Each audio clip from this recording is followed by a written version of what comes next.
Air matinal du village de Weatherwood était vivifiant du parfum de l'herbe fraîchement coupée et des jacinthes en herbe. C'était le jour de l'exposition printanière annuelle organisée par le Weatherwood Garden Club, un événement distingué, organisé chaque année en avril sur la pelouse du presbytère, où des dames portant des chapeaux à fleurs se disputaient doucement l'honneur du meilleur arrangement, et les enfants locaux étaient soudoyés avec des caramels pour se comporter pendant le jugement. Ce samedi-là, la pelouse scintillait de rangées de tables à tréteaux drapées de tissus Vichy, chacune supportant des vases de jonquilles, de tulipes ou des gerbes de myosotis finement disposées. À l'extrémité du terrain, à côté du mur couvert de lierre, se trouvait une petite table chargée d'un curieux ajout à l'exposition de cette année, une sélection d'échantillons, de travaux d'aiguille anciens, cousus et encadrés avec soin. Ils avaient été offerts, temporairement bien sûr, par Madame Philomena Salter, la veuve de feu l'archidiacre Salter, qui était fière de sa collection d'histoires domestiques.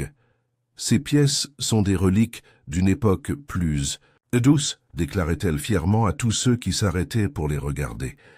Tous cousus à la main par mes grands-tantes et leurs gouvernantes. L'un d'entre eux date même de 1832, et celui-ci, elle montra d'un doigt ganté un échantillon dans des tons bordeaux sourds, a été cousu par ma chère tante Cécilie. Notez le verset.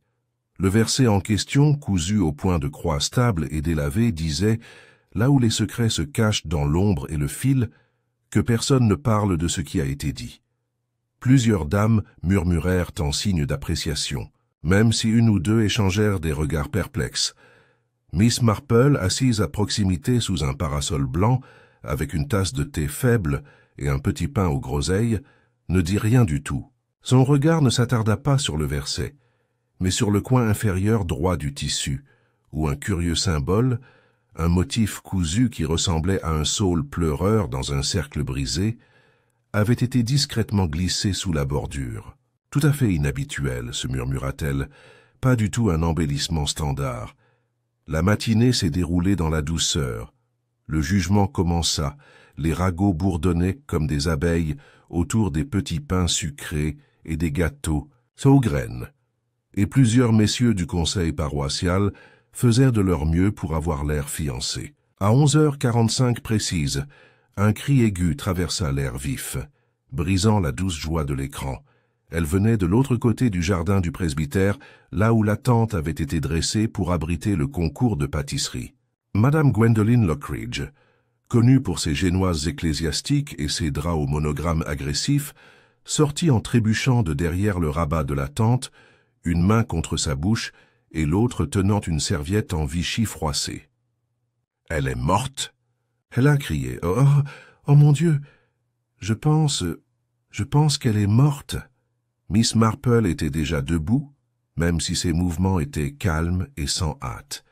Contrairement au reste de la garden party, qui avait éclaté en halètement, de surprise et en tendant le cou, elle posa simplement son thé et se dirigea très doucement vers la source de l'agitation. Dans l'ombre de la tente, entre deux tables à tréteaux où l'éponge Victoria et le filet de citron avaient été empilés quelques instants auparavant, se trouvait le corps sans vie de Madame Philomena Salter. Ses mains agrippaient les plis de sa jupe mauve. Son chapeau à larges bords était tombé de travers, et ses yeux, autrefois vifs de dédain pour les géraniums mal entretenus, fixaient maintenant d'un air vide le plafond de toile pâle. Il n'y avait aucune blessure visible, aucun signe de lutte. Mais il y avait quelque chose qui faisait réfléchir Miss Marple. L'échantillonneur, celui avec le verset curieux, manquait à l'écran.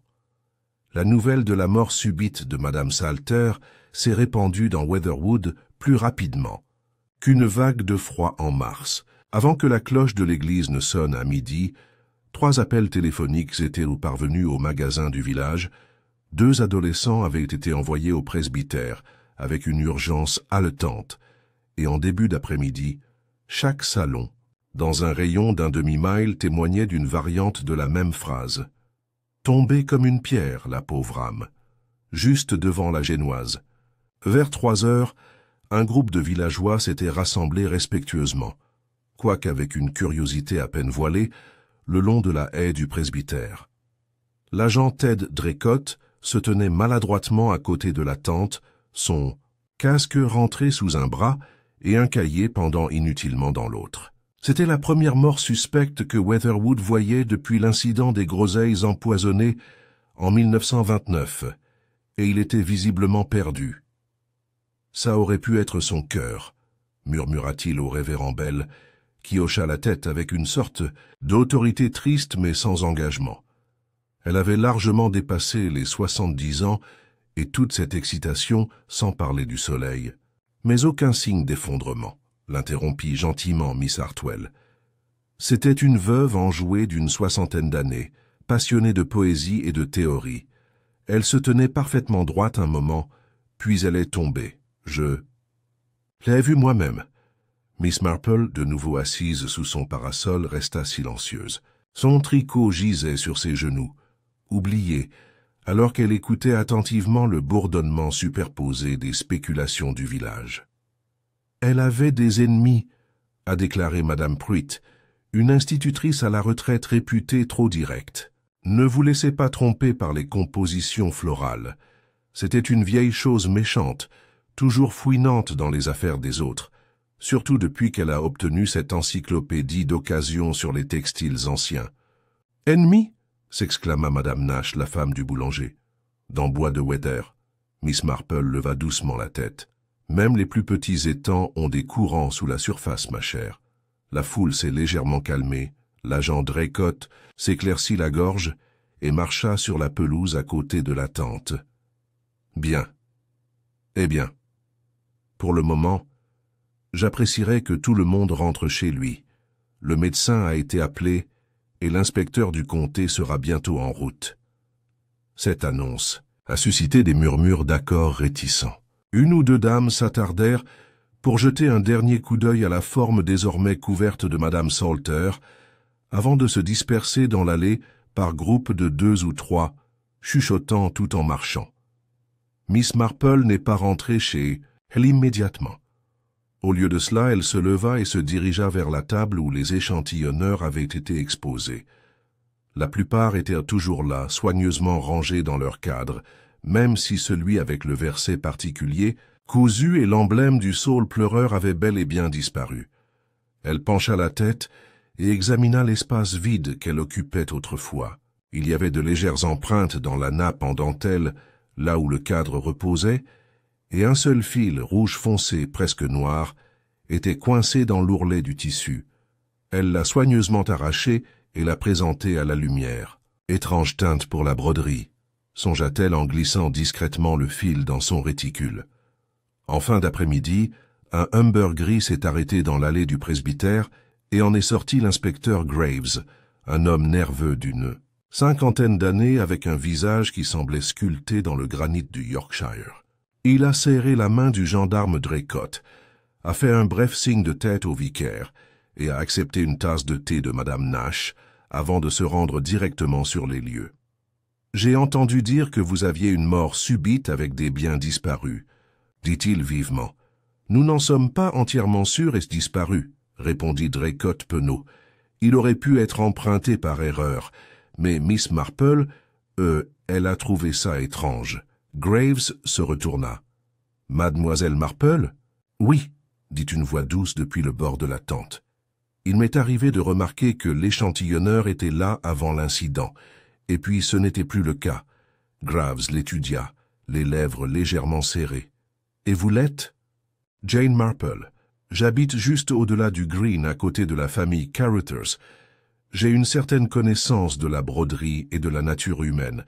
Souvent, elles se croisent.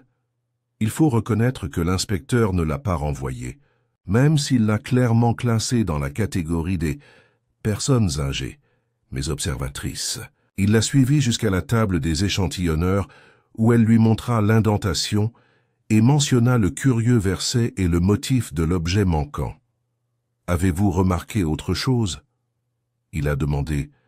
Miss Marple hésita, seulement que Madame Salter semblait plutôt déstabilisé. Plus tôt dans la matinée, je l'ai entendu parler assez brusquement à quelqu'un derrière la tente. Je ne voyais pas à qui, mais la voix à laquelle elle s'adressait avait un ton particulier, tendu, un peu forcé, comme quelqu'un qui fait preuve de politesse, comme on met un manteau qui ne lui va plus. Graves fronça les sourcils. « Vous souvenez-vous de ce qui a été dit ?» Elle a dit très distinctement « Cet échantillonneur pas vous appartient, je n'en parlerai pas en public, mais vous n'êtes pas pour le prendre. » Graves griffonna dans son bloc-notes. « Cela réduit notre liste. » 2 personnes à tout le monde présent à l'événement, marmonna-t-il, splendide. Le soir, une tension subtile planait sur Weatherwood comme une odeur de pain grillé. Dans les salons et les cuisines, les rideaux tremblaient, les chuchotements s'épaississaient et les théories se multipliaient. Certains pensaient que Madame Salter avait subi un accident vasculaire cérébral. D'autres accusaient la chaleur, et une faction plus petite mais de plus en plus bruyante insistait sur le fait qu'il s'agissait d'un meurtre, même si personne ne pouvait dire comment ni pourquoi. Au presbytère, les échantillonneurs ont été placés en détention provisoire. L'inspecteur Graves est resté pour superviser les premières conclusions du coroner, qui n'ont proposé aucune cause de décès plus concluante qu'un effondrement soudain. L'activité cardiaque a cessé. Un poison n'a pas été exclu, mais il n'a pas non plus été confirmé. Cette nuit-là, Miss Marple était assise près de son foyer, tricotant à moitié oublié sur ses genoux. Son esprit revint au verset. Là où les secrets se cachent dans l'ombre et le fil, que personne ne parle de ce qui a été dit, un curieux choix de mots pour une broderie domestique. Et pourtant, tante Cécilie, si tant est qu'une telle personne, ait réellement existé, l'avait apparemment choisi avec beaucoup de soin. Cela ne faisait pas seulement allusion à une fantaisie poétique, mais à un savoir délibérément enfoui. Elle attrapa son carnet d'adresses et feuilleta ses pages jusqu'à trouver le nom qu'elle cherchait, Mademoiselle Ada Hensley, archiviste de qui? La Guilde de la broderie, Chipping Langdon. Miss Marple s'autorisa un petit sourire. Ada avait une bonne mémoire pour les motifs rares, et une mémoire encore meilleure pour les scandales villageois, présentés comme des légendes de la couture. Le dimanche matin arriva à Weatherwood dans un silence inquiet. Le village ne s'est pas réveillé au son des chants d'oiseaux et des cloches, mais au silence, brisé seulement par le craquement occasionnel des graviers sous les pas prudents. Bien que le vicaire ait prononcé son sermon comme prévu, les bancs n'étaient pas remplis de respect, mais d'anticipation. Même les yeux les plus pieux erraient des écritures aux spéculations. Miss Marple, vêtue de son gris tourterelle habituel avec un brin de lavande épinglé sur son col, était assise tranquillement au 3e rang en partant du fond. Si ça assis. Mains gantées étaient soigneusement jointes, et même si elle baissait la tête pendant les prières, son esprit était déjà en train de rassembler des fils, au propre comme au figuré. Après le service, des groupes se sont formés sur la pelouse de l'église. L'air était humide de rosée d'avril, mais le froid ne parvenait pas à calmer la chaleur des discussions. Madame Nash a déclaré qu'elle avait entendu dire que le thé contenait de la digitaline. Monsieur Harbottle, le maître de poste, a insisté sur le fait que Madame Salter avait fait chanter quelqu'un. La jeune Édith de la boulangerie a murmuré à sa sœur que le corps avait été retrouvé tenant quelque chose dans son poing, mais il s'est avéré que c'était le coin d'une serviette. Miss Marple n'a pas contribué à ces échanges. Elle a simplement regardé. Il est remarquable, pensa-t-elle, de voir avec quelle rapidité l'esprit humain construit un récit, en particulier lorsqu'il est confronté à l'inconfort de ne pas savoir. Les gens avaient besoin de raison. Une mort subite en plein jour en public, au milieu de génoises et de pétunias, cela a brisé l'illusion de sécurité. Et les illusions, Miss Marple le savait bien, étaient plus appréciées que les faits. En milieu d'après-midi, elle avait écrit et posté une brève lettre à Miss Ada Hensley, archiviste en broderie à Chipping Langdon.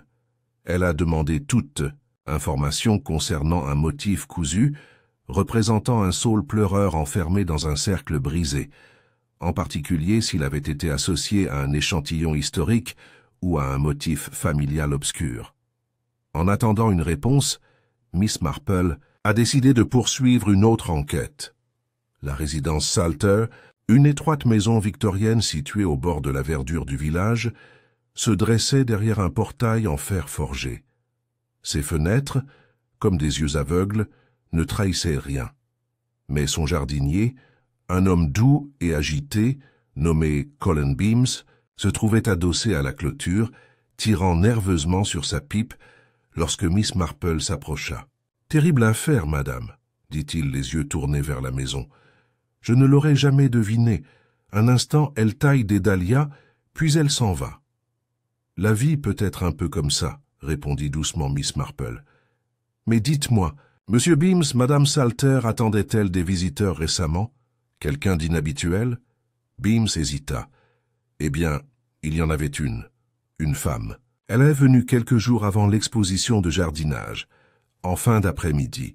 Ils ont eu des mots, je pense. »« Mots ?» Il hocha la tête. « J'ai entendu des voix venant du jardin à l'arrière. Pas de cris, mais tendues. Je n'ai pas pu tout comprendre. Elle n'est pas restée longtemps. L'avez-vous vue? Non, j'ai juste attrapé le dos de son manteau alors qu'elle partait. Bleu marine. Long. Pas l'un des nôtres, c'est sûr. Je n'arrivais pas à la situer. Elle avait l'air plus jeune. La quarantaine peut-être? Est-ce que Madame Salter en a parlé par la suite? Pas directement. Mais elle est entrée et a commencé à fouiller dans cette vieille commode à couture qu'elle gardait dans le salon. Elle a fouillé tous les tiroirs. Intéressant, murmura Miss Marple. Merci, Monsieur Beams. Vous avez été très utile. Elle s'arrêta devant la porte. Oh, et si quelqu'un revient fouiner dans le jardin, en particulier près de vieux tissus ou de vieux troncs, faites-le moi savoir. Beams hocha la tête, les yeux écarquillés. Tu penses que quelqu'un cherche quelque chose qu'elle possédait? Miss Marple eut un léger sourire. D'après mon expérience, Monsieur Beams, les choses sont rarement aussi ordinaires qu'elles le paraissent au premier abord, surtout lorsque des échantillonneurs disparaissent.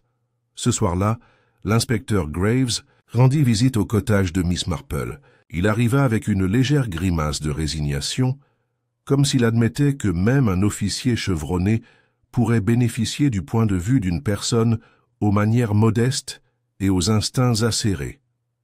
Elle n'avait aucun problème. De santé notable, a-t-il commencé sans préambule. Aucun antécédent d'évanouissement ou de problème cardiaque. La toxicologie préliminaire suggère qu'elle a ingéré une trace d'aconitine, monkshood. Le front de Miss Marple se haussa légèrement. De son propre jardin, peut-être, il y a un patch près du mur ouest. Mais la dose n'était pas forte, à peine suffisante pour tuer sur le coup, ce qui signifie qu'elle a probablement été administrée avec précision, soit par quelqu'un qui ne voulait pas qu'elle soit détectée, soit par quelqu'un qui n'avait pas l'intention qu'elle meure immédiatement. Elle a siroté du thé juste avant de s'effondrer. Graves hocha la tête. La tasse de thé était propre, mais elle a mangé une demi-tarte à la confiture. Miss Marple y réfléchit. Curieux, la garniture de la tarte pourrait cacher un goût prononcé. Mais pourquoi pas une dose complète? C'est là l'énigme. Le coroner soupçonne que cela a été fait de manière amateur ou intentionnellement léger. Un avertissement, peut-être, murmura Miss Marple, plus pour elle-même que pour Graves. Il la regarda. « Tu crois que quelqu'un voulait lui faire peur ?» Elle semblait effrayée, sur ses gardes, même avant de mourir, comme si elle s'attendait à ce que quelqu'un agisse. Et si je puis dire, inspecteur, lorsqu'une personne s'accroche fermement à quelque chose d'aussi symbolique et spécifique qu'un échantillon pour que cela disparaisse au moment où elle périt, je soupçonne plus qu'une coïncidence. Graves poussa un long soupir et plia son cahier. Je ne suppose pas que tu serais disposé à inspecter son salon. Je pensais que tu ne demanderais jamais. Le salon de Madame Salter correspondait à tout ce que Miss Marple attendait. Austère, méticuleux, légèrement parfumé de cirage à la lavande et de camphre. Une commode à couture se tenait sous la fenêtre de devant, ses tiroirs ouverts, son contenu mélangé avec l'air de quelqu'un qui cherche non seulement du fil, mais aussi de la certitude. Miss Marple examina le contenu éparpillé sans y toucher. Rubans, restes de dentelle, fleurs pressées, bobines jaunies et enveloppes étiquetées à la main, chacune marquée à l'encre avec des initiales et des dates. Une enveloppe avait été déchirée. À l'intérieur se trouvaient 3 morceaux de tissu d'échantillonnage non encadrés et inachevés. Elle a présenté un fragment à la lumière. Le même étrange fil bordeaux est apparu dans un verre à moitié cousu. Dans le silence gardé, par les mains autrefois vraies, le passé attend, révélé par qui? Les yeux de Miss Marple se plissèrent.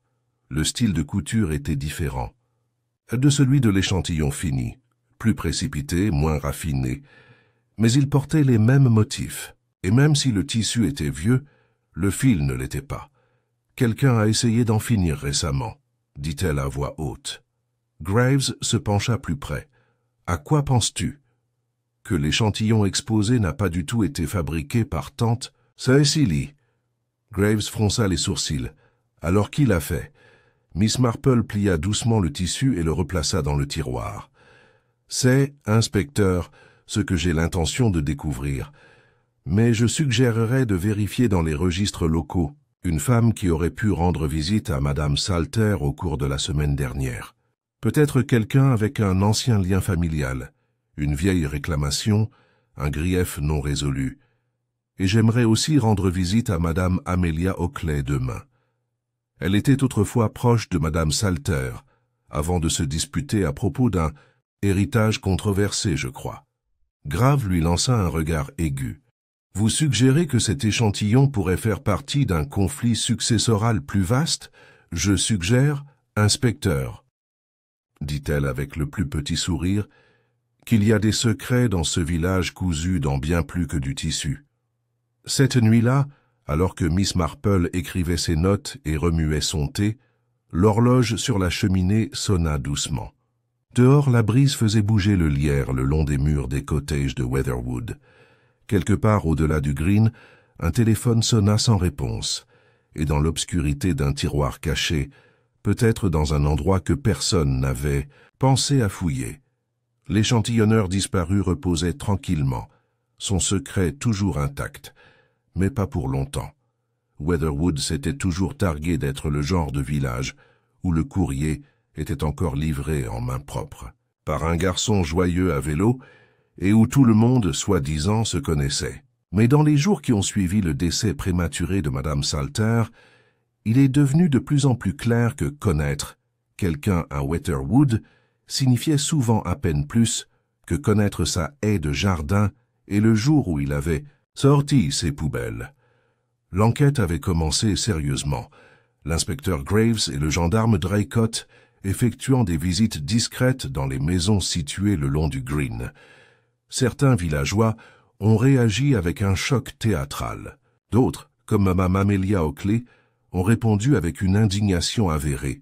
« Vous perdez du temps à poser des questions sur ce vieil échantillonneur », a-t-elle déclaré catégoriquement à l'inspecteur Graves lundi matin, alors qu'elle traversait du thé dans de fines tasses en porcelaine.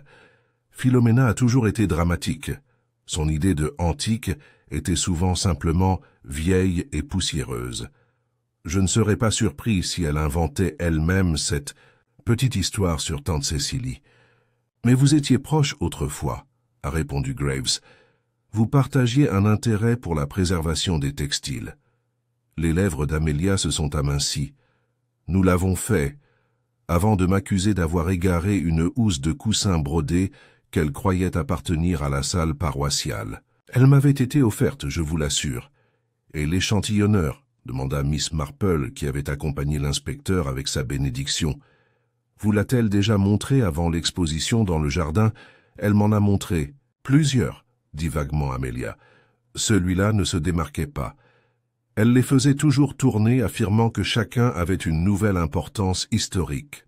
Le vergne, selon elle, avait été cousu par tante Cecily. Cela ressemblait étrangement à quelque chose d'un de ces romans en série qu'elle dévorait. Miss Marple sourit légèrement. La fiction révèle souvent plus de vérité que ce que les gens pensent. L'inspecteur Graves, remarquant un léger tremblement dans la main de Madame Oakley, alors qu'elle ajustait sa cuillère à café, appuya doucement. « Vous n'aviez pas parlé depuis des années. Et pourtant, elle a récemment essayé de réparer le fossé. Vous souvenez-vous de ce qui a motivé cela ?» Amelia hésita. Elle voulait me poser des questions au sujet d'une boîte de vieux documents.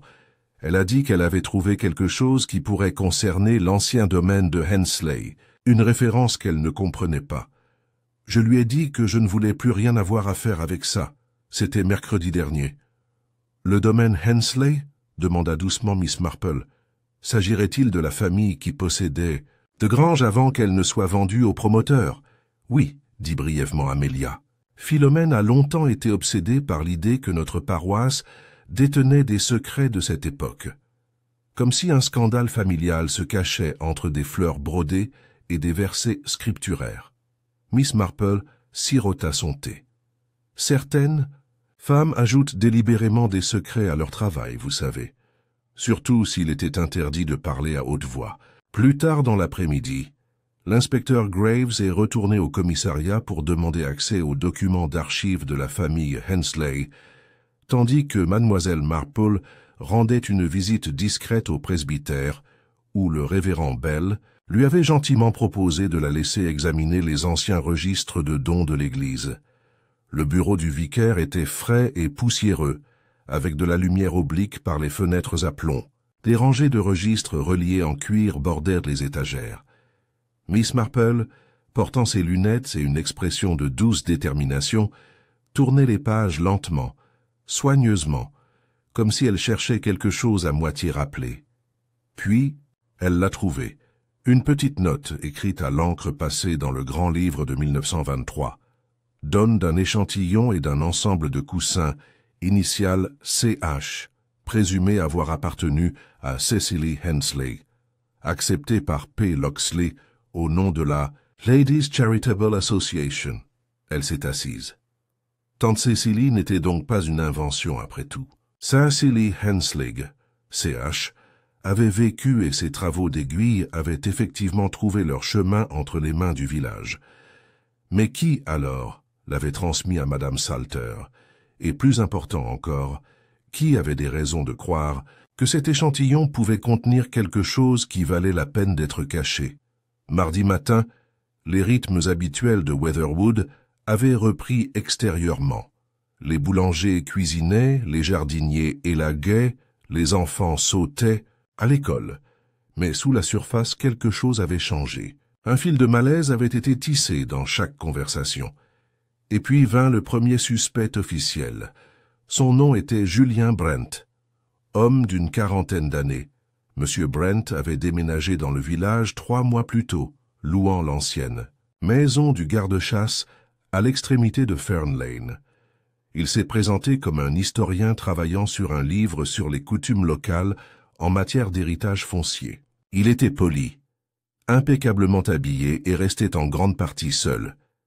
Mais mardi, l'inspecteur Graves a appris que M. Brent avait rendu visite à Madame Salter 3 fois au cours des 15 jours précédant sa mort, à chaque fois sous prétexte de discuter du contexte archivistique des objets de famille de la paroisse. « Je voulais vérifier la provenance de plusieurs pièces cousues », a-t-il déclaré à Graves interrogé.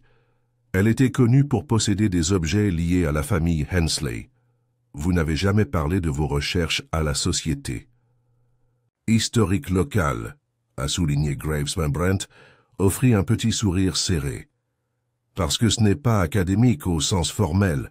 Je fais des recherches pour le compte d'un client privé. L'affaire est discrète, est le nom du client. J'ai bien peur de ne pas être libre de le révéler. Graves fronça les sourcils. Et pourtant tu as trouvé le temps d'assister à la garden party. J'avais accepté d'aider Madame Salter à transporter son présentoir, répondit froidement Brent. Elle avait été inhabituellement surveillée cette semaine-là. On a dit que quelqu'un l'avait contactée, affirmant que l'un des échantillonneurs contenait des informations sur une anomalie d'héritage. Elle n'a pas voulu en dire plus. Miss Marple, qui avait écouté tranquillement depuis le coin de la pièce, leva les yeux. « Vous souvenez-vous de quel échantillonneur? Je crois qu'elle l'appelait « le morceau de saule pleureur ». Plus tard dans la journée, Miss Marple a rendu visite à la bibliothèque du village, où les journaux locaux étaient conservés sur microfilm. Elle a passé 2 heures dans le bourdonnement silencieux de la salle des archives, à parcourir les annonces, les nécrologies et les petites annonces. Dans l'édition de 1924 de la Gazette de Weatherwood, elle trouva une curieuse notice, « Perdu ».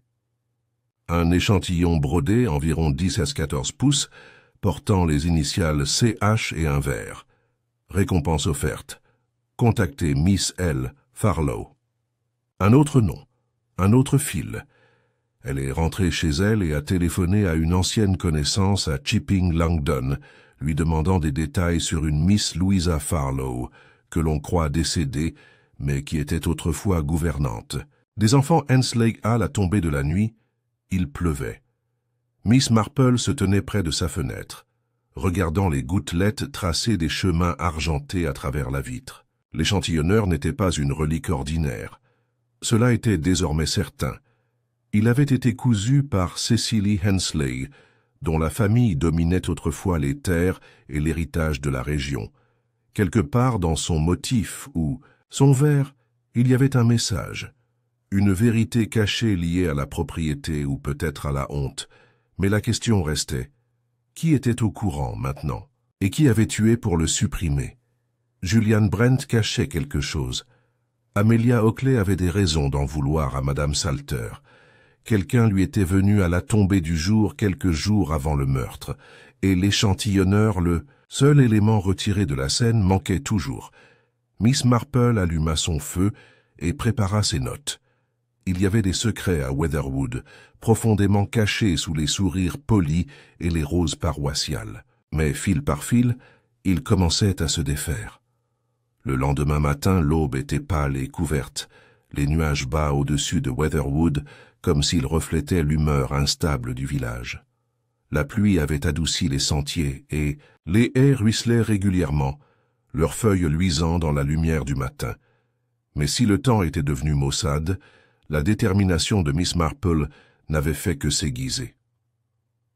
À 9h30 précises, elle reçut une réponse de Miss Ada Hensley, archiviste en broderie à Chipping Langdon.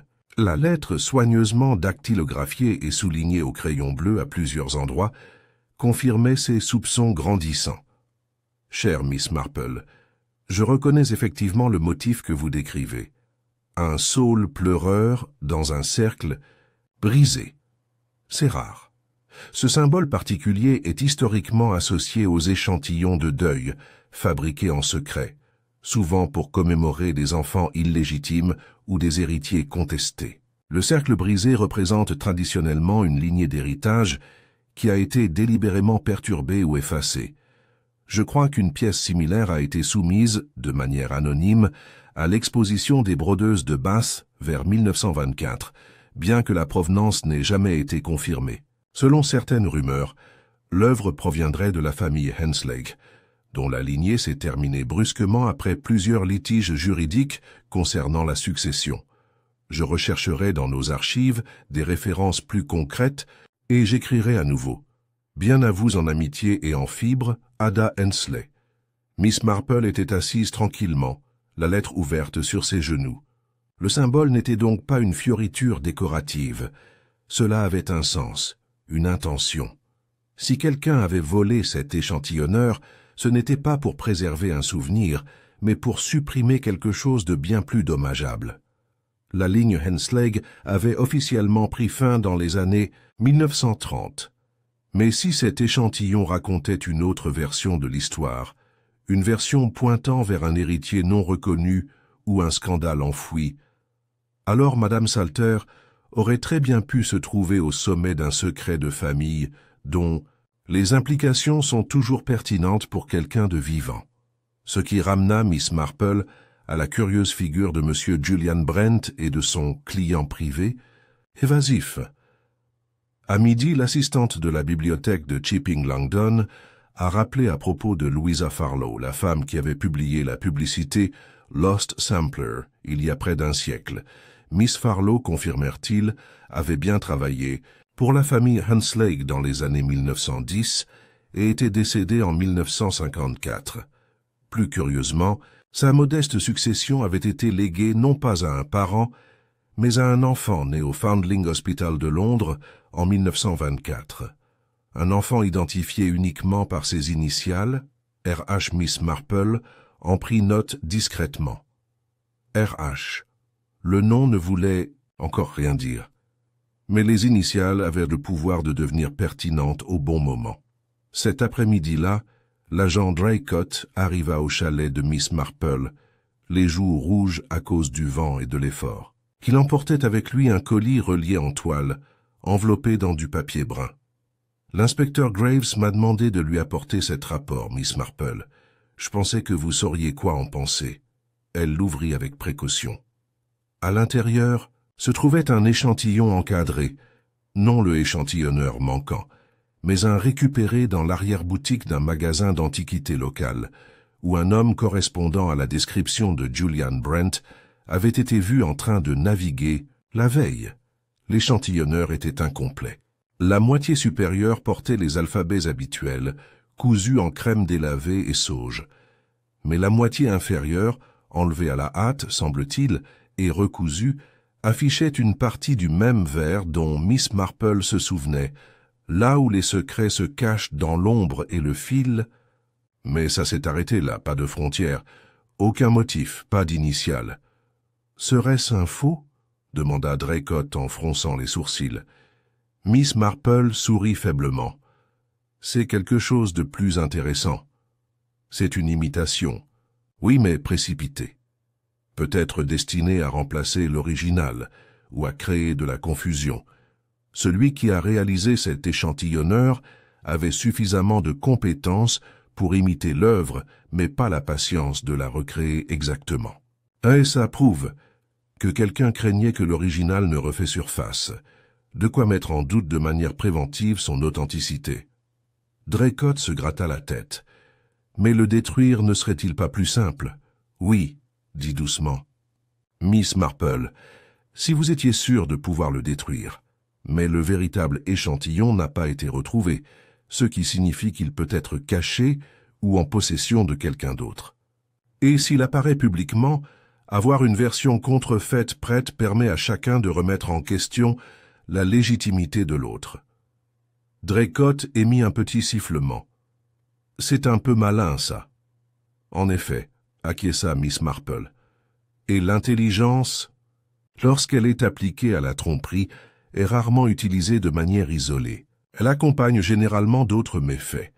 Ce soir-là, Miss Marple rejoignit l'inspecteur Graves pour une conversation discrète au presbytère. Graves avait l'air fatigué mais alerte, son bloc-notes plein de lignes et de flèches, de noms encerclés et soulignés. « J'ai fait vérifier les antécédents de M. Brent », a-t-il déclaré. Pas de casier judiciaire, mais il a travaillé comme chercheur juridique à Londres avant de démissionner brusquement l'année dernière. Des pressions financières, semble-t-il.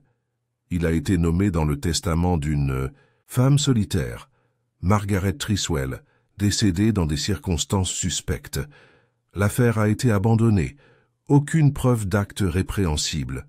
« Margaret Triswell » dit Miss Marple, le nom attirant son attention. « Ce serait la veuve de Frederick Triswell de Triswell & Green Solicitors. La même chose. Son testament a été contesté par plusieurs parents éloignés, mais il a été maintenu, Brent agissant comme intermédiaire pour un bénéficiaire anonyme. » Miss Marple pressa le bout de ses doigts. Comme c'est pratique. Il semble avoir un talent pour naviguer dans les domaines des personnes discrètes et décédées. Graves se pencha en arrière. Cela devient plus étrange. Une lettre a été trouvée dans le bureau de Madame Salter, non adressée ni signée, mais dans sa main. On y lit « Je crains d'avoir découvert quelque chose qui n'était jamais censé être connu. Les points cachent bien plus que des dates. Quelqu'un viendra le chercher, j'en suis sûr. S'il m'arrive quelque chose, dis-leur de se tourner vers les saules. » « Les saules, » répéta gravement Graves. « Tu penses qu'elle voulait dire le symbole ?»« Peut-être, » dit Miss Marple. Ou peut-être qu'elle voulait dire quelque chose de plus littéral. Avant que la pluie ne revienne, Miss Marple a parcouru le chemin derrière, le jardin du presbytère, où avait eu lieu l'exposition printanière. Le long de la limite ouest du terrain, juste au-delà de la haie, se dressait une rangée de véritables saules pleureurs, anciens, noueux, dont les vrilles effleuraient le sol humide. L'une d'elles en particulier présentait un léger creux à sa base protégé par des feuilles mortes et du lierre. Miss Marple s'agenouilla, ses doigts balayant les débris. Et là, caché dans le creux, enveloppé dans une toile cirée et attachée avec un ruban rose délavé, se trouvait un paquet plat et rectangulaire. Elle l'a ramené chez elle à la tombée du jour, le déballant soigneusement une fois derrière les portes verrouillées. L'échantillonneur était intact. La bordure était cousue en verre délavé, le verset central complet, là où les secrets se cachent dans l'ombre et le fil. Que personne ne parle de ce qui a été dit. Un nom effacé, une ligne refusée, l'héritier légitime doit toujours respecter. Sous le verset cousu en miniature se trouvèrent les initiales, CH, et juste en dessous, presque invisible à moins qu'on y regarde de près, ce bis. Trouvait une deuxième série d'initiales. R.H. Miss Marple expira lentement. L'échantillonneur n'était pas seulement un mémorial, c'était un témoignage, une déclaration cachée de lignée. Le genre de choses qui pourrait bouleverser un testament ou une fortune. Et peut-être un motif de meurtre. Au moment où Miss Marple rangeait l'échantillon récupéré dans le tiroir de son bureau, entre un vieux journal de jardinage relié, en cuir et une boîte de pastilles de camphre, la pluie avait recommencé, douce et persistante. Il battait doucement sur les vitres de son salon, un rythme apaisant qui démentait la tempête grandissante dans les ruelles tranquilles de Weatherwood. L'échantillonneur avait confirmé ce qu'elle soupçonnait déjà. Cecily Hensley avait utilisé son aiguille et son fil non seulement pour la décoration ou la prière, mais pour préserver un secret. Un nom. R.H. Un héritier effacé, une vérité cachée. Et maintenant, près d'un siècle plus tard, quelqu'un avait fait de grands efforts pour retrouver ou détruire cette vérité. La question n'était plus si quelqu'un avait tué Madame Salter pour protéger ou récupérer l'échantillonneur, c'était qu'OMS avait le plus à perdre si cela devenait public. Et pour répondre à cette question, Miss Marple devait parler à la seule personne qui lui avait jusqu'ici remarquablement peu dit, Monsieur Julien Brent. Elle le trouva le lendemain matin devant la poste, le col de son manteau relevé contre la brume, un petit paquet dans une main. Il était en train d'apposer un cachet lorsqu'elle s'approcha de lui. « Monsieur Brent, » dit-elle chaleureusement, « c'est une telle surprise de vous voir debout si tôt. Puis-je avoir un mot ?» Il hésita. Ses yeux se tournèrent vers la fenêtre de la maîtresse de poste avant d'acquiescer. « Bien sûr, Miss Marple, allons-nous marcher ?» Ils remontèrent lentement l'allée, le brouillard matinal enveloppant les haies d'un doux silence. « Je comprends que vous avez été engagé pour rechercher la lignée Hensley, » commença Miss Marple, « et que vous étiez particulièrement intéressé par tous les objets textiles, des échantillonneurs peut-être, qui pourraient être liés à leur succession. »« Oui, » répondit-il, prudent. « L'héritage Hensley est contesté, ou l'était, pour ainsi dire. Mon client pensait qu'il pouvait y avoir un héritier non divulgué, quelqu'un qui avait été délibérément exclu du testament familial. « En effet, » dit Miss Marple en regardant son profil. « Et quelle chance qu'un échantillon soit apparu. » Lors d'une garden party, portant exactement le genre de motif et d'initiales que votre client pourrait trouver pertinent. Brent eut un bref sourire. La fortune joue un rôle curieux. Tout à fait. Et encore plus curieux que cet échantillonneur ait été retiré de son écran quelques instants seulement avant que son propriétaire ne s'effondre et ne meure. Il s'est arrêté de marcher. « M'accusez-vous de quelque chose ?» Miss Marple pencha la tête. « Pas du tout. Mais je me demande si votre intérêt pour la broderie de Madame Salter allait au-delà de la valeur archivistique. » Sa mâchoire se serra. Madame Salter était évasive, Elle m'a promis des informations. Puis elle a prétendu les avoir égarées. Je l'ai pressée, peut-être trop fort, mais je vous jure, Miss Marple, que je n'ai jamais mis le doigt sur elle. Non. A-t-elle accepté? Je crois que non, parce que si vous aviez voulu l'échantillonneur suffisamment pour tuer, vous ne l'auriez pas laissé derrière vous. Ses yeux se plissèrent. Que veux-tu dire?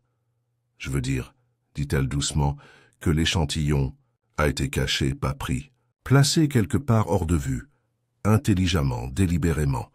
Ce n'est pas l'action d'un voleur pressé, mais de quelqu'un qui craignait d'être surveillé, ou peut-être de quelqu'un qui savait qu'il était menacé.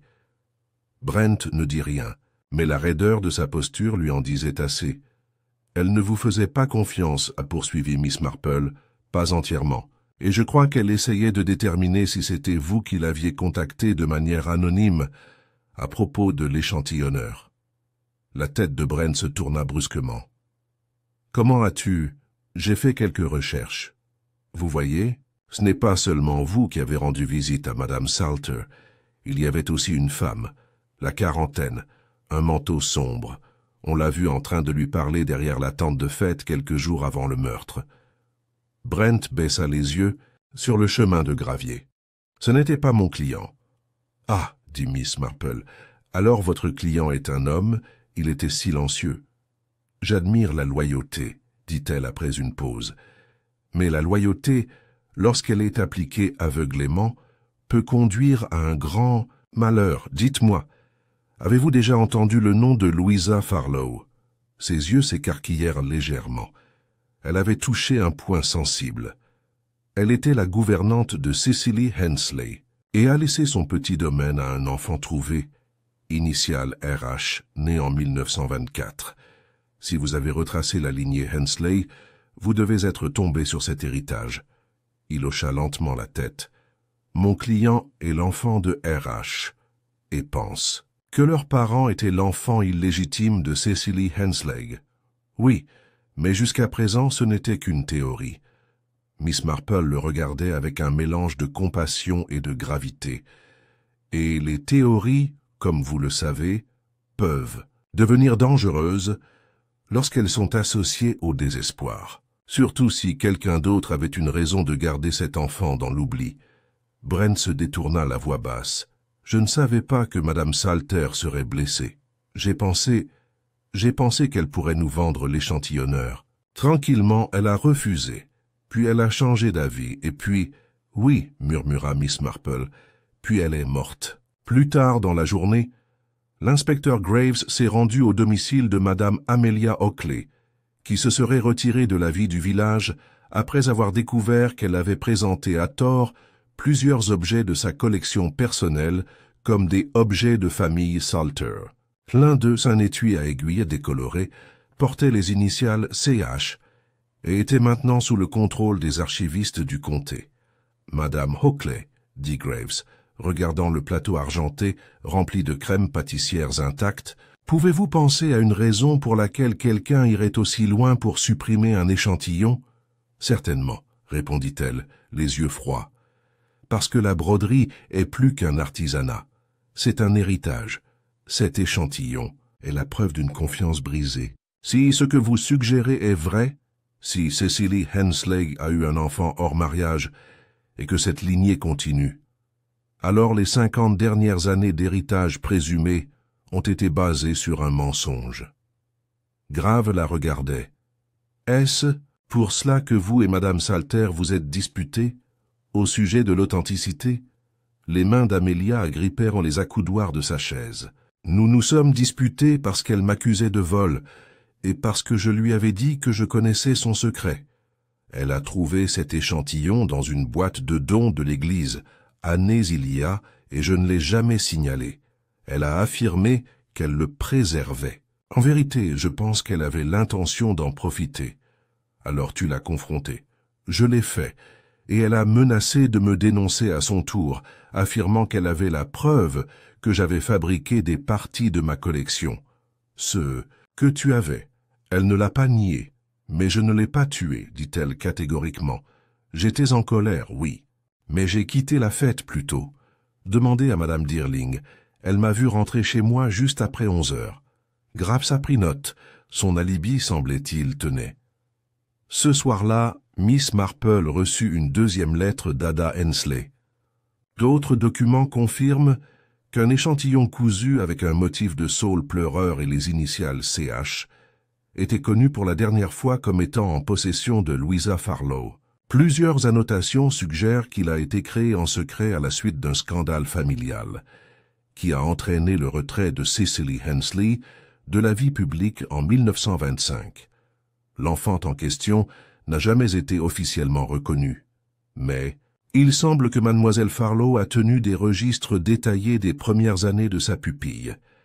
La lettre se terminait par une curieuse note. Un détail que j'ai failli manquer, un dessin à l'encre plié dans le dossier d'archives d'un échantillonneur. Une fillette de 10 ans debout sous un saule. Au dos, au crayon décoloré, pour ma Rosie. Miss Marple resta assise un long moment, le feu crépitant doucement dans l'âtre.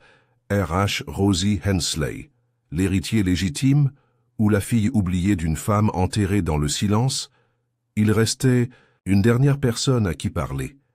La femme qui s'était tenue tranquillement à l'arrière du stand du printemps, sans compétition ni bavardage.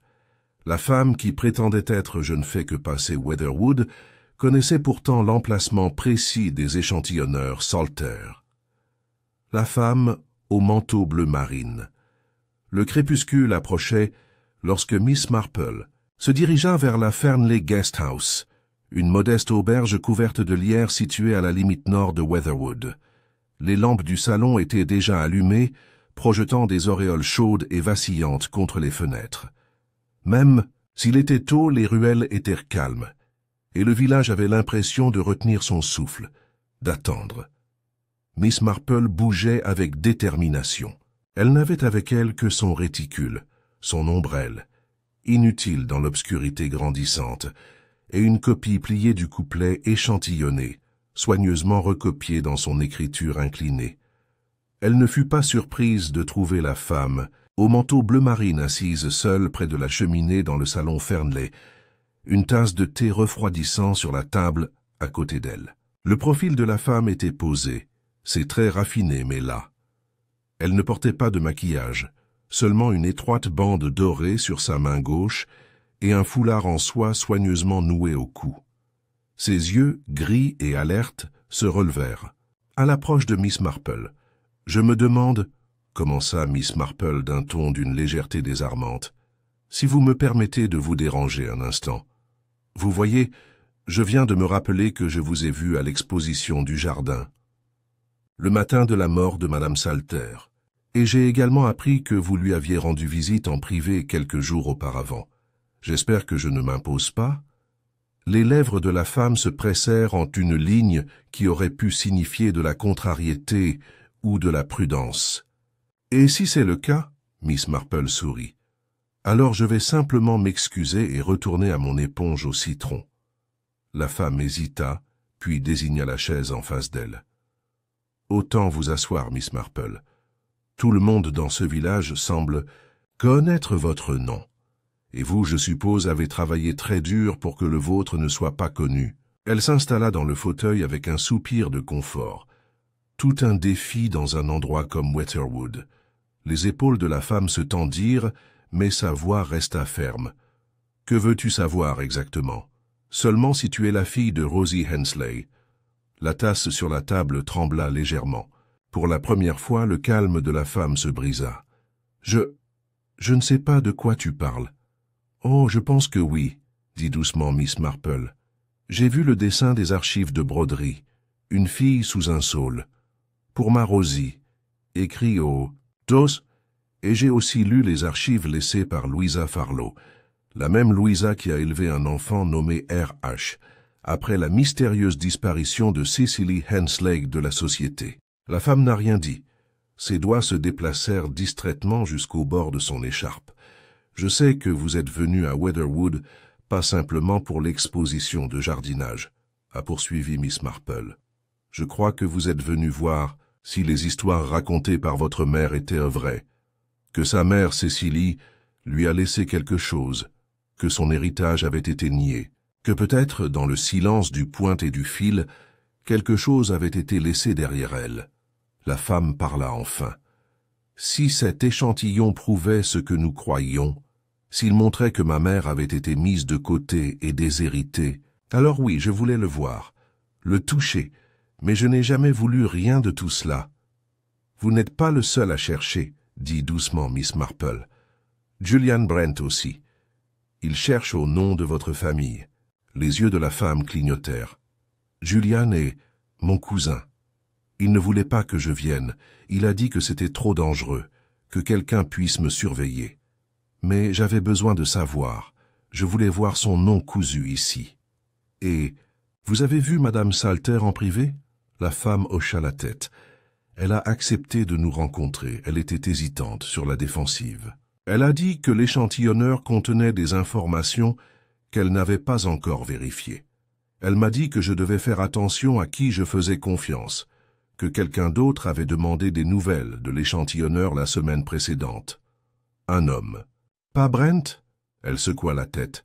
Non, quelqu'un de plus âgé, a-t-elle dit, bien habillé, très certaine de ce qu'il voulait. Elle ne l'a pas nommé. Elle a seulement dit qu'il lui avait donné un sentiment qu'elle ne pouvait pas expliquer, comme quelque chose de pointu caché sous du velours. Les yeux de Miss Marple se plissèrent. A-t-elle dit autre chose? Elle a dit « Tout ce qui est enterré n'est pas oublié, mais parfois il vaut mieux le laisser ainsi. » Puis elle m'a demandé de partir. « Et vous l'avez fait? »« Oui, mais je suis revenu le jour de la fête. Je suis resté en retrait dans l'espoir de voir le sample. Après tout, elle avait accepté de l'inclure dans l'exposition. Mais je ne pouvais pas m'approcher d'elle avant. » Elle baissa les yeux. Avant que cela n'arrive. Miss Marple était assise tranquillement, observant la femme, dont le calme était revenu mais dont les yeux étaient maintenant bordés de la première lueur de larmes. Vous ne vous êtes pas approché de l'échantillonneur, je ne l'ai jamais touché. Mais quand j'ai vu qu'il manquait après son effondrement, j'ai supposé que quelqu'un l'avait pris. Vous aviez tort, dit doucement Miss Marple. Elle l'a caché, intelligemment aussi. La tête de la femme se releva. Vous l'avez trouvé? Miss Marple hocha la tête une fois. Et je crois que je sais maintenant pourquoi elle l'a caché et à qui. De retour au bureau de l'inspecteur ce soir-là, Miss Marple a exposé les éléments de sa théorie devant Graves comme un patchwork, tranquillement, méthodiquement, sans grandiloquence. La clé ne réside pas dans qui a voulu trouver « l'échantillonneur », a-t-elle dit, mais qui avait le plus à perdre si cela se révélait. « Continuez », dit Graves en feuilletant une page vierge de son cahier. Amelia Oakley avait un mobile. Elle craignait d'être dénoncée pour avoir fabriqué des objets de famille et éventuellement profité d'objets qu'elle prétendait appartenir à l'Église. Mais je ne crois pas qu'elle ait tué Madame Salter. Son ressentiment n'était pas suffisant. Elle pensait que Madame Salter bluffait. Graves hocha la tête. De toute façon, elle a un alibi. Et Brent. Julian Brent avait toutes les raisons. De vouloir le sampler trouvé, pas caché. Lui et son cousin espéraient que cela soutiendrait leur affirmation. Il est évasif, certes, mais pas violent. Et le cousin? Elle aussi avait un mobile, mais aucune opportunité. Je crois à son histoire. Graves fronça les sourcils. Alors qui? La voix de Miss Marple baissa. Quelqu'un d'autre a contacté Madame Salter avant la fête. Quelqu'un de plus âgé, persuasif, poli, quelqu'un qui savait exactement ce que signifiait l'échantillonneur. Elle se pencha en avant. Avez-vous déjà parlé à Monsieur Sébastien Rive? Graves leva brusquement la tête. L'avocat. Miss Marple hocha la tête. Ancien partenaire de Triswell & Green, il a supervisé la succession Hensley après la dissolution de la famille. Il s'est occupé du testament, a scellé les documents et s'est assuré que la succession allait à un cousin éloigné plutôt que d'entretenir des rumeurs d'illégitimité. Il avait toutes les raisons de s'assurer que le secret de Cécilie restait enterré. Et il a été vu à Weatherwood le mercredi précédant la fête. Le front de Graves se plissa. Je pensais qu'il avait pris sa retraite il y a des années. Il l'a fait. Mais d'anciennes obligations demeurent. et de vieux secrets, une fois découverts, peuvent détruire la réputation de ceux qui les détenaient. Je crois qu'il en est venu à faire pression sur Madame Salter, et lorsqu'elle a refusé de se séparer de l'échantillon ou de le détruire, il s'est assuré qu'elle ne pourrait jamais le révéler. Mais il n'y avait aucun signe de violence, a souligné Graves. Aucun poison n'a été trouvé dans son thé. Non, mais dans sa tarte, répondit Miss Marple. Vous l'avez dit vous-même. Elle en a mangé la moitié. Le moine est amer, mais il peut être masqué avec du sucre et des fruits. Et qui a apporté les tartes? Les yeux de Graves s'écarquillèrent. Reeve a offert un plateau de pâtisserie lors de sa visite. Il a affirmé qu'elle provenait d'un client. Et Madame Salter, comme toujours, a probablement insisté pour les offrir à ses invités. Sauf qu'elle en a peut-être pris un elle-même, peut-être celui destiné à quelqu'un d'autre, ou peut-être qu'elle était la cible depuis le début. Graves se leva brusquement. « Je vais le faire venir. » Miss Marple se leva avec lui. « Soyez prudent, inspecteur. Monsieur Reeve a passé sa vie à défendre l'héritage des autres. Je pense qu'il irait assez loin pour protéger le sien. » Cette nuit-là, la pluie tomba plus fort. Un coup de vent balaya le village, secouant les volets et courbant les hautes branches des saules derrière le presbytère. Mais dans la pénombre de son salon, Miss Marple restait calme, ses aiguilles à tricoter claquant doucement. Le modèle final était presque terminé. Il ne restait plus qu'à tester les fils et à attendre le dénouement. Le lendemain matin, un calme trompeur s'est installé à Weatherwood, comme si le village, épuisé par le courant sous-jacent de soupçons et de rumeurs, avait décidé collectivement de faire comme si la vie était revenue à la normale. La boulangerie ouvrait à son heure habituelle, l'odeur des scones chauds s'enroulant dans les ruelles. La cloche du boucher tinta avec une prévisibilité familière. Et pourtant, sous la surface, quelque chose mijotait, un malaise, comme une bouilloire qui ne siffle pas encore, mais qui est proche de l'ébullition. Miss Marple s'était levée tôt. Au moment où l'inspecteur Graves arrivait à son cottage avec les derniers développements, elle avait déjà préparé un pain, de thé orange clair, préparé un nouveau pot de Ceylan et disposé sa porcelaine la plus inoffensive. Après tout, l'innocence était son arme la plus redoutable. Sebastian Reeve, a déclaré Graves en effaçant les gouttes de pluie de son manteau en entrant, a accepté de nous rencontrer à sa résidence cet après-midi. Mais il a été étonnamment accommodant. C'est souvent le cas des hommes.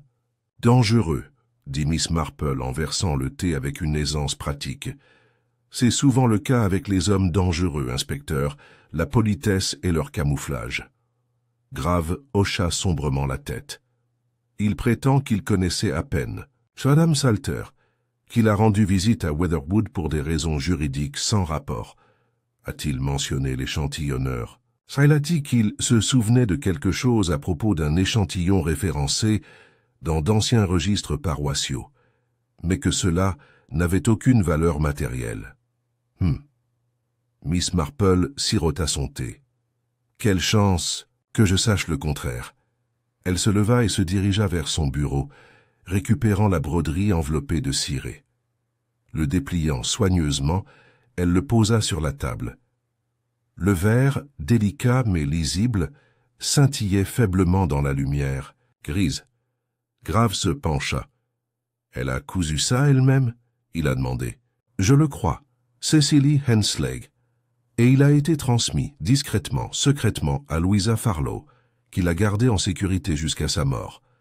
Puis, probablement mélangé à des boîtes de dons ou à des effets personnels, il a été transmis à Madame Salter, qui connaissait ou non toutes les implications de ce qu'elle détenait. Graves hocha lentement la tête, mais Reeve l'aurait fait. Les aiguilles à tricoter de Miss Marple claquèrent à côté d'elle alors qu'elle reprenait sa place. Sebastian Reeve a passé des décennies à gérer des domaines sensibles. Il a bâti une réputation sur la discrétion, la loyauté et plus particulièrement sur le silence des vérités qui dérangent. Si l'échantillon de Cécilie devait faire surface et prouver l'existence d'un héritier Longtemps considéré comme illégitime ou effacé, il pourrait non seulement saper d'anciennes décisions juridiques, mais remettre en question tout ce que M. Reeve représentait. Graves fronça les sourcils. Pourtant, il est prudent. Aucune preuve directe. L'expression de Miss Marple s'accentua. Alors nous devons le laisser nous en fournir. Cet après-midi-là, sous un ciel agité et un vent qui agitait les haies, Miss Marple accompagna l'inspecteur Graves jusqu'à la maison géorgienne recouverte de lierre, que Sébastien Reeve appelait désormais chez lui. Il se dressait à l'orée d'un bosquet boisé juste au-delà de Weatherwood, majestueux et calme, ses fenêtres encadrées de rideaux de dentelle, évoquant un monde distingué et intact, comme un décor de scène qui n'avait pas été mis à jour depuis des années. Reeve les accueillit avec une cravate en soie et un cardigan en laine gris tourterelle. Son attitude était impeccablement courtoise, sa poignée de main sèche et précise. « Miss Marple », dit-il doucement, comme s'il saluait. « Un collègue avocat, un plaisir. Et bien sûr, inspecteur, s'il vous plaît, entrez. Allons-nous nous asseoir dans le salon ?» La pièce était comme prévu. Des rangées de volumes juridiques soigneusement rangés, une carafe sur le buffet, un léger arôme de cire d'abeille et de vieille eau de Cologne.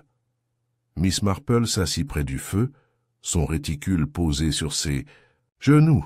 « Je ne vous ferai pas perdre votre temps, monsieur Reeve, » dit-elle d'une voix douce comme de la mélasse. « Nous enquêtons sur la mort de madame Philomena Salter et sur un échantillonneur disparu qui s'est curieusement retrouvé caché dans les racines d'un saule pleureur. » En effet, Reeve haussa un sourcil. « Et tu penses que j'ai quelque chose à voir avec ça ?»« Nous ne le faisons pas, pense, » a déclaré Graves sans détour. « Nous enquêtons. » Miss Marple se pencha légèrement en avant. « Puis-je vous montrer quelque chose, monsieur Reeve ?» Il hocha la tête avec l'air d'un homme qui fait plaisir à une tante excentrique. Miss Marple sortit de son réticule une feuille, pliée, non pas l'échantillon lui-même, mais une copie du vers, écrit de sa main prudente. Reeve la prit. « Lisez-le. » Et juste pendant un bref instant, ses doigts se crispèrent. « Sentiment curieux, » dit-il enfin en posant doucement le journal sur la table d'appoint. « Je ne vois pas la pertinence. Est-ce que tu... » Le ton de Miss Marple resta doux, parce qu'il correspond presque exactement au vers trouvé sur un échantillon, maintenant confirmé comme ayant été cousu par Cecily Henslig, un échantillon qui a disparu pendant près d'un siècle, et qui, s'il avait fait surface plus tôt, aurait pu soulever des questions sur la légitimité d'une certaine succession légale. Reeve pencha la tête.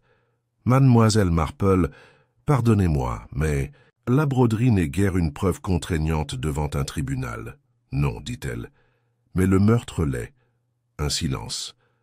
La mâchoire de Reeve se serra. « Je n'ai rien à voir avec la mort de madame Salter. » Miss Marple le regarda doucement. « Monsieur Reeve, vous avez passé votre carrière à maîtriser le contrôle, mais ce que vous n'avez pas pris en compte, c'est la peur. Madame Salter, dans ses dernières heures, avait peur. Elle a caché l'échantillonneur non pas par curiosité, mais à cause de quelqu'un qu'elle savait capable de la faire taire. » Il se leva brusquement. « C'est absurde. » Miss Marple se leva également. « Alors peut-être que cela ne vous dérangera pas d'expliquer pourquoi votre nom apparaît dans l'ancien agenda de Louisa Farlow, à 3 reprises en 1948, chaque fois à la suite d'une visite aux archives de l'hôpital Foundling. Aimeriez-vous deviner quelles initiales figuraient dans la marge adjacente ? RH. Graves s'avança, la voix basse. Même à ce moment-là, vous avez essayé d'effacer le dossier. Le plaquage de Reeve s'est fissuré, seulement légèrement. Il se dirigea vers l'âtre, les mains jointes derrière le dos. « J'ai fait ce qu'il fallait, » dit-il. Sa voix n'était plus douce, mais coupée. « Vous ne comprenez pas les conséquences. Cet échantillonneur, il n'a jamais été destiné à être vu. » Miss Marple pencha la tête. « Tu veux dire que je n'ai jamais eu l'intention d'être trouvé. » Il se tourna vers elle, le visage pâle. « Vous pensez que c'est une grande injustice, n'est-ce pas? Qu'un enfant caché puisse soudainement revendiquer un héritage construit par d'autres? Non, dit-elle. Je pense que nier à une personne sa vérité est la plus grande injustice de toutes. La voix de Reeves se transforma en un murmure. Je ne voulais pas qu'elle meure. Je voulais simplement lui faire peur. Rappelez-lui que les secrets, une fois remués, ont un prix. Et donc tu as fait les tartes. Il s'est figé. Un seul a été mangé, dit doucement Miss Marple. Mais c'était suffisant. Une trace de moine dans la confiture, assez pour arrêter un cœur déjà méfiant. Peut-être que vous le considériez comme un geste, un avertissement. Mais les avertissements, lorsqu'ils sont transformés en bonbons, sont souvent mal compris. Graves s'avança. « Monsieur Reeves, je vous mets en état d'arrestation. » Mais Reeves se contenta de regarder au-delà de lui, vers Miss Marple. « Tu aurais dû rester en dehors de ça. » Elle croisa son regard sans broncher. « Oh, mais monsieur Reeves, j'ai passé toute ma vie à remarquer les choses que les autres négligent. » Ce soir-là, Weatherwood était étrangement calme. La cloche du village a sonné une fois au coucher du soleil, et les seuls sons étaient le doux roulement des pneus de vélo et le murmure du vent dans les ifs de la chapelle. Les vendeurs de journaux avaient déjà répandu la nouvelle. Un avocat local arrêté pour le meurtre d'un échantillonneur. Et le discours était passé des ragots à la crainte. Certains n'arrivaient toujours pas à croire que le discret M. Reeves l'ait fait. D'autres ont affirmé qu'il toujours connu pendant ce temps, Miss Marple retournait dans son jardin. Les jonquilles commençaient à se flétrir. Elle élimina doucement les fleurs, une par une, ne pensant pas à l'arrestation, ni à l'échantillonneur actuellement détenu par le comté, mais à la femme en manteau bleu marine, qui s'était glissée tranquillement à la Fernley Guest House et reviendrait bientôt à Londres, avec la vérité pas pour la gloire ni pour la richesse, mais pour sa mère et la mère de sa mère, une ligne recousue par un fil qui avait presque disparu. Le procès de Sébastien Reeves finirait par faire la une des journaux bien au-delà des frontières de Weatherwood. Non pas à cause du spectacle, il y en avait peu, mais à cause de ce qu'il représentait, la découverte d'une vérité cachée, cousue dans le silence près d'un siècle auparavant, maintenant mise en lumière par un échantillonneur, une vieille femme têtue et un héritage longtemps nié. Mais, pour Miss Marple, ce n'est ni la salle d'audience ni le jugement qui ont marqué le point culminant du mystère. C'était la conversation tranquille qui avait lieu dans son salon, par un doux jeudi matin, avec du thé infusé sur le foyer, et des moineaux bavardant dans le lierre devant sa fenêtre. La femme au manteau bleu marine, désormais officiellement présentée comme Madame Helena Rowntree, était assise en face de Miss Marple dans une veste en tweed uni. Son écharpe rentrait de manière plus décontractée qu'auparavant, son expression plus libre. « Il y a quelque chose que je me demandais, » dit Helena après une longue pause, sa voix plus calme que le tintement de la cuillère à thé. « Pensez-vous que Madame Salter savait, je veux dire, à propos de moi, de toute l'étendue de ce que signifiait l'échantillonneur ?» Miss Marple remplit sa tasse. Je crois qu'elle s'en doutait, peut-être même qu'elle espérait. Il est clair qu'elle essayait de concilier quelque chose. Je pense qu'elle était tiraillée entre le devoir de préserver la vérité et la peur des conséquences. Helena baissa les yeux. C'était plus qu'une curiosité pour moi. Ma mère n'a jamais parlé de son passé, pas correctement, mais je me souviens avoir trouvé le dessin quand j'étais petite, la fille sous le saule.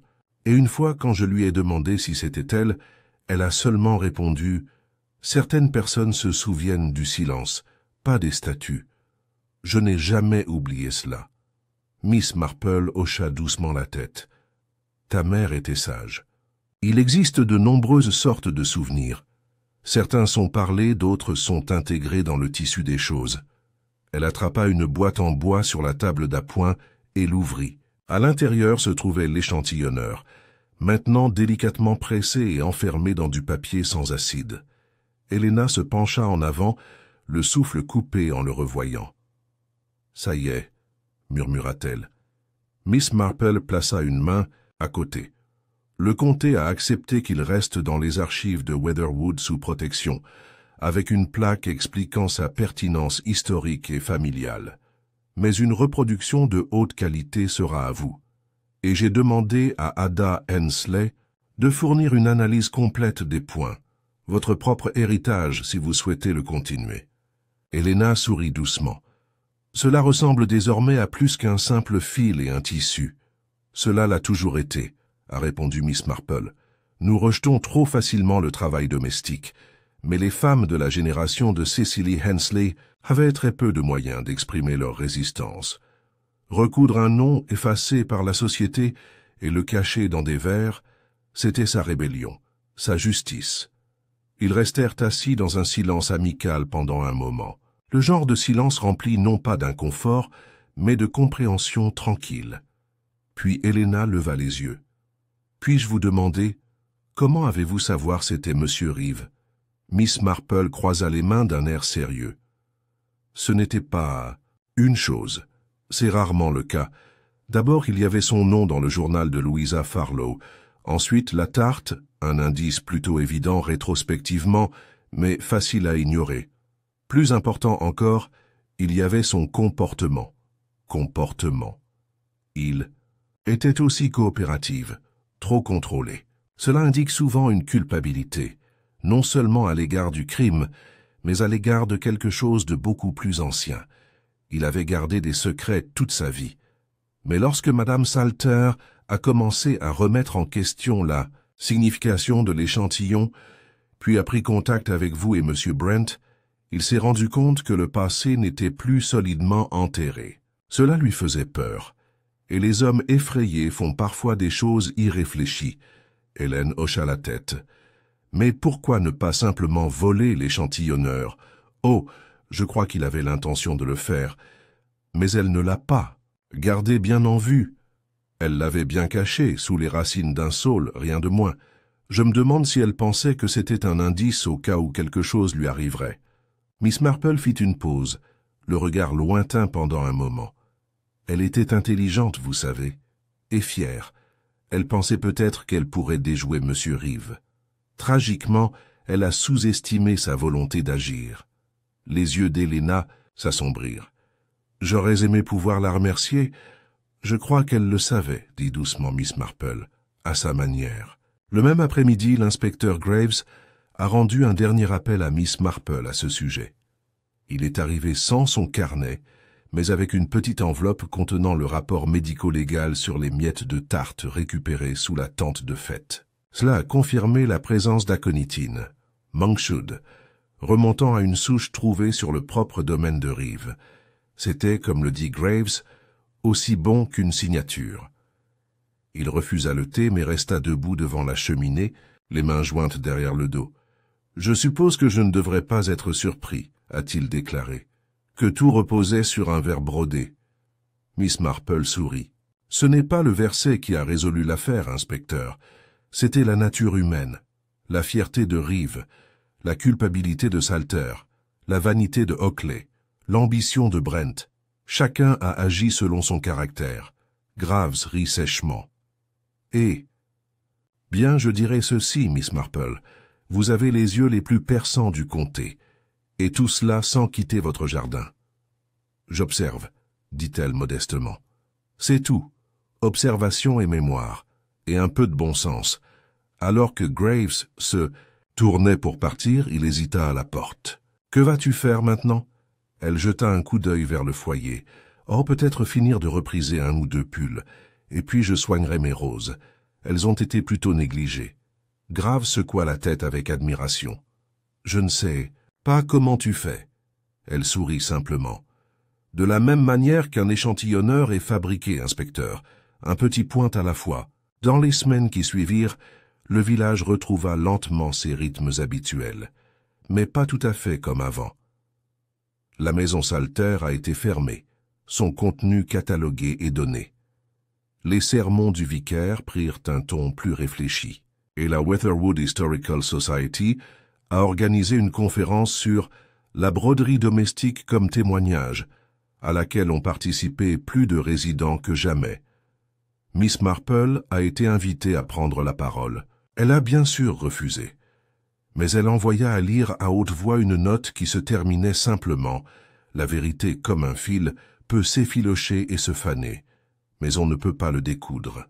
Quant à Helena Rowntree, elle a quitté Weatherwood tranquillement, mais non sans lui dire au revoir. Elle et Julian Brent ont entamé la procédure judiciaire pour rouvrir la question de l'héritage, non pas pour des raisons de richesse, ont-ils insisté, mais pour des raisons d'enregistrement, pour la dignité, pour le nom autrefois caché. Derrière la dentelle et le lin, et le sampler. Il a été encadré et placé dans une vitrine au musée local avec une plaque qui disait « Cousu par Cecily Hensley, vers 1924, redécouvert à Weatherwood en 2025. Un témoignage de vie caché, révélé par des mains qui se souviennent. » Le printemps a approfondi son emprise sur Weatherwood. Les haies autrefois frissonnantes le long des ruelles se gonflèrent désormais d'un vert éclatant. Les jonquilles cédèrent la place aux jacinthes, et le soleil de fin avril, bien que réticent à briller hardiment, commençait à réchauffer le village pierre par pierre, étape par étape. La vie, avec tous ses rituels tranquilles, reprit son rythme régulier, non sans de subtiles altérations. Le Garden Club reprit ses réunions hebdomadaires sous la nouvelle présidence de Madame Hartwell, qui avait insisté sur un moment de souvenir avant la prochaine réunion de planification. Pas seulement pour Philomena Salter, déclara-t-elle, solennellement, mais pour les vérités qu'elle a contribué à découvrir même involontairement. Sa voix, normalement aiguë, s'adoucit alors qu'elle déposait un seul brin de lilas à côté de la liste de présence. La Weatherwood Historical Society, quant à elle, avait soudainement gagné en importance. Le mystère de l'échantillonneur et sa remarquable révélation d'un héritage familial oublié avait suscité un regain d'intérêt pour les histoires cachées dans les objets domestiques. Le musée expose désormais non seulement l'échantillon de Cecily Hensley, mais également une sélection de textiles de maison récemment découverts, notamment des fragments de la collection Salter et, de manière controversée, quelques objets donnés anonymement par Madame Amelia Hockley. Même si Miss Marple assistait rarement à de telles expositions, elle s'autorisait une visite tranquille, un matin de semaine, avant l'ouverture du musée au public. L'échantillonneur se tenait derrière une vitre polie dans une petite alcôve, près de l'aile sud, doucement éclairée par le haut, le verset clairement lisible sous les initiales cousues. Elle resta un moment devant, écoutant non pas avec ses oreilles, mais avec sa mémoire. Les points de suture étaient petits, exigeants, délibérés. Chaque X sur le linge avait été fait par quelqu'un qui ne pouvait pas parler ouvertement, mais ne voulait pas garder le silence. Ce n'était pas la beauté qui le rendait remarquable, mais l'intention. Miss Marple ne sourit pas, mais elle hocha lentement la tête, comme pour reconnaître une promesse tenue. Cet après-midi-là, de retour à son cottage, Miss Marple se retrouva à s'occuper de son jardin pour la première fois depuis des semaines. Les roses n'avaient pas autant souffert qu'elle l'avait craint, même si le gel tardif avait mordu les feuilles du mur est. Elle portait son chapeau de paille et ses gants de jardinage, et elle portait sa petite truelle, avec le soin de quelqu'un qui comprenait que l'acte de cultiver, comme la résolution de mystères, exigeait de la patience, de la précision, et une profonde familiarité avec le sol sur lequel on se tenait. Pendant qu'elle travaillait, la jeune Edith de la boulangerie était passée à vélo. « Bonjour, Miss Marple », elle a appelé. « J'ai revu votre nom dans le journal. Il a dit que vous aviez résolu l'affaire Samplers and Secrets. » Miss Marple leva les yeux avec un sourire agréable. « Je crois que c'était plutôt l'œuvre de... » « La vérité elle-même, Edith. Il suffisait d'un peu d'aide pour trouver la lumière. » La fille rigola et poursuivit son chemin. C'était, se dit Miss Marple, un réconfort de vivre dans un endroit où le monde bougeait doucement. Lorsque le courrier arrivait à l'heure, le lait était livré sans problème, et les mystères, lorsqu'ils surgissaient, ne provenaient pas d'armes ou de gangsters, mais d'héritages chuchotés, de souvenirs contradictoires et des subtilités de la nature humaine. Et combien cette nature était complexe. Elle s'assit sur son banc de jardin, essuya ses gants sur son tablier et attrapa le message plié qu'elle avait reçu ce matin-là. C'était d'Helena Rowntree, maintenant revenue à Londres. L'enveloppe portait un seau de cire vert pâle et était inscrite d'une main en boucle. « Chère mademoiselle Marple, Julian et moi avons longuement parlé avec les administrateurs. L'affaire juridique prendra du temps, comme c'est toujours le cas, mais ils traitent notre réclamation avec sérieux. Plus important encore, nous avons commencé à constituer des archives familiales, des documents, des photographies et bien sûr, l'échantillon. J'ai aussi recommencé à coudre. Rien d'ambitieux, juste des bordures et des petits verres. Mais je sens que quelque chose prend vie en lui. C'est comme si, pour la première fois, je n'effaçais pas l'histoire mais je la poursuivais. Merci pour tout. Votre sincère gratitude. Helena Miss Marple plia la lettre et la rangea dans son panier à tricoter. Elle n'y répondit pas tout de suite. Il y a, après tout, certaines choses qu'il vaut mieux ne pas dire, et certaines gentillesses trop grandes pour être récompensées par des mots.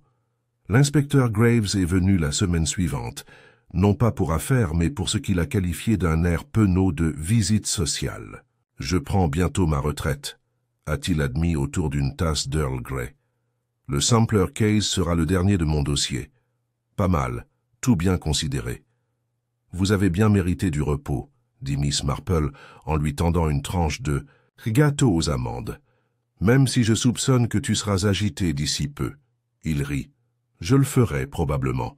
Ma femme dit que je vais prendre des trains miniatures ou ruiner son jardin d'herbes aromatiques. » Miss Marple sourit. « Ne confondez pas le romarin avec la rue. » Alors que Graves se préparait à partir, il se tourna une dernière fois vers la porte.